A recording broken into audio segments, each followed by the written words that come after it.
I wanted to ask you about Donald Trump in particular, because he's really taken this issue into the mainstream.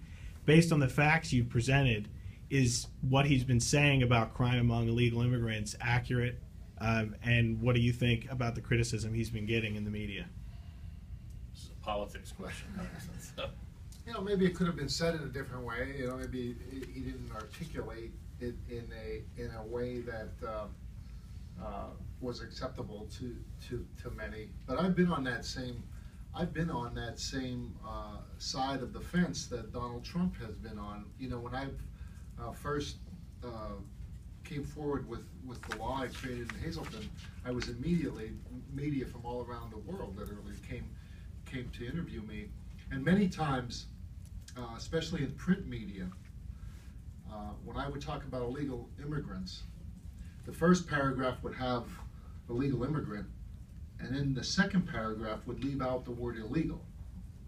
And then my message became anti-immigrant, which is the furthest from what I was defending immigrants and wanting them to have a better opportunity in America, to have a better education for their children, a better job, they earn more money. But the article became anti-immigrant. I had to stop using the word illegal immigrant for that reason. I started using the word illegal alien because they simply couldn't leave out the word illegal.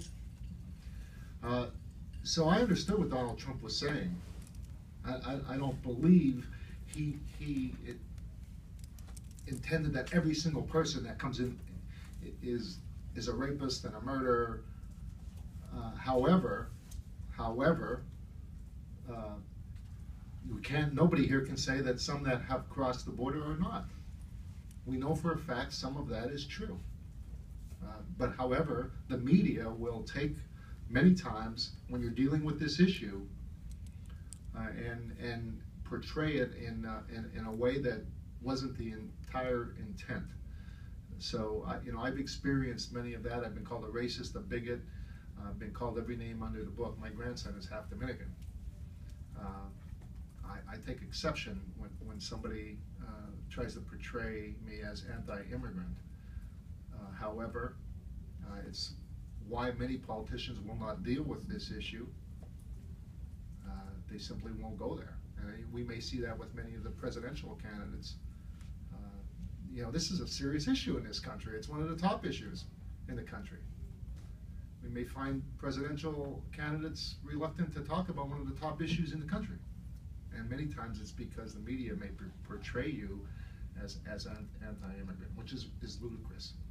It's ludicrous. Why do people come to America? They come here for a better opportunity. How is it better for the immigrants that come to this country for a better opportunity to allow millions to come in there and take jobs off them, or depress the wages that they're going to earn, or hurt them in educating their children? It's just ludicrous. However, more times than not, politicians will choose to stay away from this topic because of the names that you'll be called and how you'll be portrayed.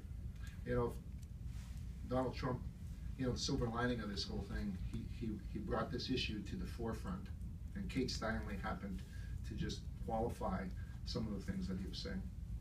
Let me, if I could just add something to what the Congressman said. The CIS really is nonpartisan in the sense that both Republicans and Democrats hate us.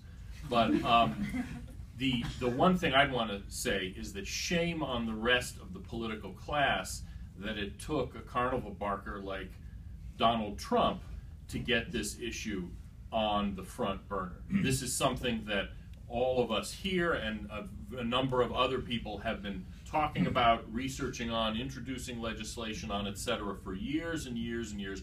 People have been killed long before Kate Steinle, as we've suggested, others that haven't even been mentioned here yet. And it took a reality TV star with $9 billion and nothing to lose to get the issue on the front burner. Whatever his merits or demerits, the real shame is that other Republican or Democratic regular politicians haven't met with the victim families before or haven't raised this issue in a consistent way.